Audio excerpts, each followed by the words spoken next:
अनेक कार्यक्रम आजपर्यंत झालेले आहेत, त्याचं उद्घाटन केलेलं आहे, मी लोकार्पण केलेलं आहे. पण आज रमाधामच्या ह्या नवीन वास्तूचं लोकार्पण करताना मी निशब्द झालेलो आहे. उपस्थित सर्वांना तर मी धन्यवाद देतोच आहे. लता दीदी, माननीय पवार साहेब, बाबासाहेब, रतनजी टाटा साहेब, किती जणांची नावं घ्यायची. मला खरंच शब्द सुचत नाही ते एवढ्यासाठी की चंदूमामांनी जुन्या आठवणी सांगितल्या. त्या जुन्या आठवणींचा मी सुद्धा काही प्रमाणात मूक साक्षीदार आहे. त्यावेळेला माझ्यावरती काही रमादानची जबाबदारी नव्हती. माच्या सोबत मी काही वेळेला इथे येत होतो. मासाहेब दोघे इथे यायचे आणि अक्षरशः तिथे जो मगाशी उल्लेख झाला, पोल्ट्री होत्या, पोल्ट्री म्हणजे ती सुद्धा पोल्ट्री कोंबड्या नव्हत्या, उजाड अशा त्या शेड्स होत्या. आणि त्या शेड्समधनं हे रमादानचं स्वप्न इथपर्यंत आकाराला येईल हे मलाही तेव्हा कल्पना नव्हती. खरी ही इच्छा माझी. समाजामध्ये जसं मग अशी संजय उपाध्याय आपण फार चांगल्या पद्धतीने सांगितलं, आयुष्य कशाला म्हणायचं, आयुष्य कसं जगावं, आनंद कसा घ्यावा, बारीक सारीक गोष्टीतून सुद्धा आनंद कसा मिळतो, आनंदी कसं राहावं. मग मृत्यूचे प्रकार तुम्ही सांगितले. फक्त मला थोडंसं एक तुमच्याशी मतभिन्नता नाही, पण जो रोजचा तुम्ही मृत्यू सांगितलं त्याला मी रोजचा मोक्ष मानतो. शेवटी मोक्ष म्हणजे काय, तर जी गाढ निद्रा आपल्याला लागते, आपल्याला कळत नाही आपल्या आजूबाजूला काय, आपण असतो पण आणि नसतो पण. असो, तो विषय आजचा नाहीये. पण तिथे त्या पोल्ट्रीमधून माननीय शिवसेना प्रमुखांनी हे सगळं नंदनवन फुलवलं ते माच्या इच्छेखातर. कारण आपण आपला देश, आपलं राज्य, आपले संस्कार, आपलं कुटुंब या सगळ्या गोष्टी मानत असताना संस्कृती हा एक प्रकार आहे. आणि त्याच्यामध्ये आई वडिलांचं एक स्वप्न असतं. अनेकदा आपण जे स्वप्न म्हणतो ते काय असतं, तर आपली स्वप्न जी आपण पुरी करू शकत नाही ती आपल्या मुलांमध्ये ते बघतात. आणि मग आपण इथपर्यंत आलो, आपल्याला जी काही धडपड करावी लागली, आयुष्यामध्ये संघर्ष करावा लागला, तो संघर्ष आपल्या मुलांना करायला लागू नये म्हणून आई वडील अतिशय मेहनत घेतात आणि त्यांची स्वप्न किंवा त्यांना फुलपाखराचे नाही तर गरुडाचे पंख कसे फुटतील याच्यासाठी पूर्ण मेहनत करत असतात. अनेकदा असं होतं की ही स्वप्न बघत बघत बघत स्वतःची स्वप्न ते विसरून जातात आणि मुलांचं आयुष्य हेच त्यांचं स्वप्न बनतं. मुलं मोठी होतात आणि मुलांची स्वप्न वेगळी होतात. त्यांच्या स्वप्नामध्ये आई वडील नसतात, त्यांच्या स्वप्नामध्ये आई वडिलांची ती मेहनत नसते, आई वडिलांचे ते संस्कार नसतात. स्वतःची दुनिया असते, स्वतःची स्वप्न असतात, स्वतःचे पंख असतात आणि स्वतःचं विश्व असतं. अशा वेळेला ज्याने आपल्याला जन्म दिला, ज्याने आपल्यावरती संस्कार केले, ज्यांच्या आशीर्वादामुळे आपण इथपर्यंत आलो, हे सगळं बाजूला राहतं. आणि पुढची परिस्थिती मी काय आपल्याला सांगायला नको.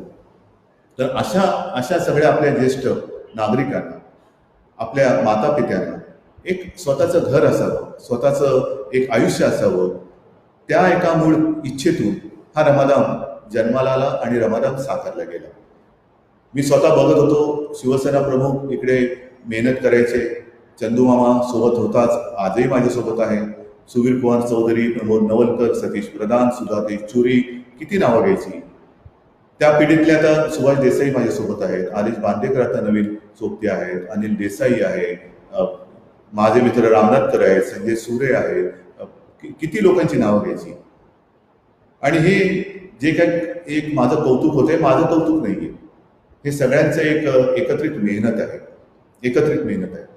नाईलाज माझा काय झाला, मुख्यमंत्री झाल्यापासून माझं इथले येणं जाणं जवळपास बंद झालं.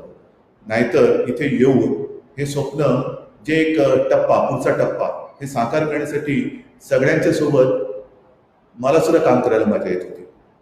किंबहुना मला आजही आठवतंय, ज्या दिवशी ह्या नव्या वास्तूचं भूमिपूजन केलं गेलं, आपण देसाई साहेब तिथल्या सगळ्या आपल्या माता पित्यांना एकत्र घेऊन त्यांच्या हस्ते आपण त्याचं भूमिपूजन केलं होतं. आणि त्यांना जेव्हा आपण सांगितलं की इथे आपण नवीन रमादानसाठी इमारत करतोय, अनेक जणांनी विचारलं आमच्यासाठी तुम्ही करताय, आणि आपण त्यांना सांगितलं होय तुमच्यासाठी आपण करतोय. कौतुक वाटलं त्यांना.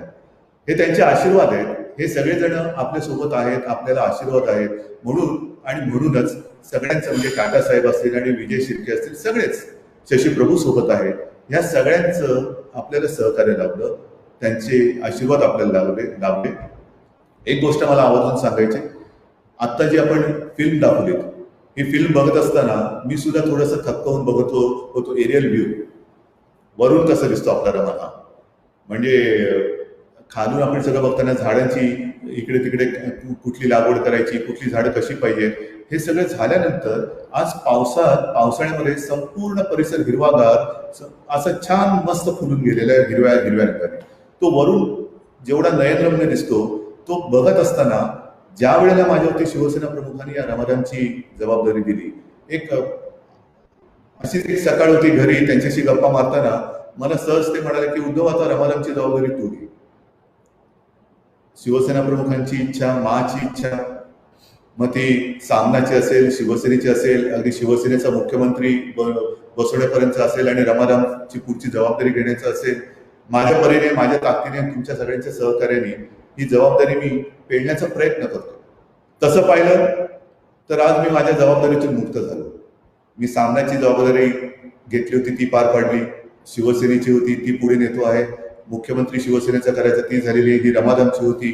ह्या सगळ्या जेवढ्या जबाबदाऱ्या माझ्यावरती सोपवल्या गेल्या, त्यांच्याच आशीर्वादाने आणि आपल्या सर्वांच्या सहकार्याने मी यथाशक्ती पार पाडण्याचा प्रयत्न करत गेलो आणि मी इथपर्यंत आलो. तर त्या हिरवळीचंही मी सांगत होतो, जेव्हा त्याने मला सांगितलं की उद्धव, ही जबाबदारी तर तू घे, बघ इकडे काहीतरी चांगलं कर, पण एक लक्षात ठेव, तिथे जी हिरवळ आहे तिला धक्का लागता कामा नये. ही जी हिरवळ आहे, हिरवळ जे लॉन आहे आणि संपूर्ण झाड आहे, याला धक्का लावायचा नाही. बाकीच्या जागी तुला जे करायचंय ते तू आपल्या वृद्धाश्रमासाठी कर. आज मला अभिमान आहे की त्यांनी जे सांगितलं ते तंतोतंत पाळून सगळी झाडं, सगळे ती हिरवळ तशीच्या तशी ठेवून आपण त्या हिरवळीमध्ये सुद्धा हिरवळ फुलवतो. ही हिरवळ केवळ गवताची नाही, केवळ झाडांची नाही, तर असं म्हणा पाहिजे तर जेवढे सगळे आपले हे माता पिता आहेत, वृद्ध आहेत, त्यांच्या आयुष्यामध्ये नवीन आयुष्याची हिरवळ आहे. अनेकांचं आयुष्य हे कष्टामध्ये गेलेलं आहे. हा वृद्धाश्रम नाही आहे, कारण वृद्धाश्रम म्हटला म्हणजे मग अनाथाश्रम, वृद्धाश्रम, हे आश्रम हा प्रकार सोडून द्या. आश्रम हा आता शब्द बाजूला काढूया. वृद्धावस्था म्हणजे दुसरं बालपण असतं. हे दुसरं बालपण आहे. ही दुसरी बालपणाची जागा आहे आणि तिथे ही जी हिरवळ आहे ती आपल्या आयुष्यात नवीन आणि पुन्हा आलेल्या आनंदाची हिरवळ आहे. म्हणून मी आजवर तिथे असलेल्या सर्व आपल्या माता पित्यांना इथूनच नमस्कार करतो आहे.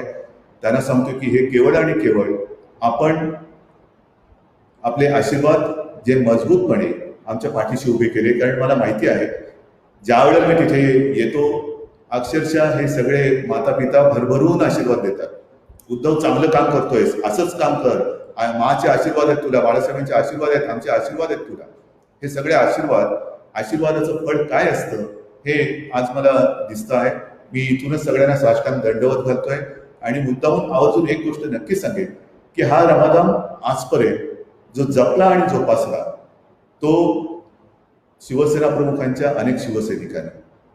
मगाशी आपण जी चित्रफित दाखवली त्याच्यामध्ये सुद्धा अनेक महिला शिवसैनिक, अनेक पुरुष शिवसैनिक हे तिथे येऊन यथाशक्ती त्यांच्याकडनं जे काही धान्य असेल, समजा सणवार असतील, ह्या लोकांना आनंद देण्याचं ते काम करत आलेले आहे. आणि म्हणून मला असं वाटतं हे जे काही सगळं जे आहे, जे ज्याचं आहे, त्यांच्या चरणी आज मी समर्पित करतो आहे. फक्त आपले आशीर्वाद असू द्यावे आणि या कार्याला त्या आशीर्वादाचं बळ हे असंच उत्तरोत्तर वाढत जावं, एवढीच माझी मनापासून आपल्याकडे प्रार्थना आहे. बाकी काय बोलू. जय हिंद, जय महाराष्ट्र.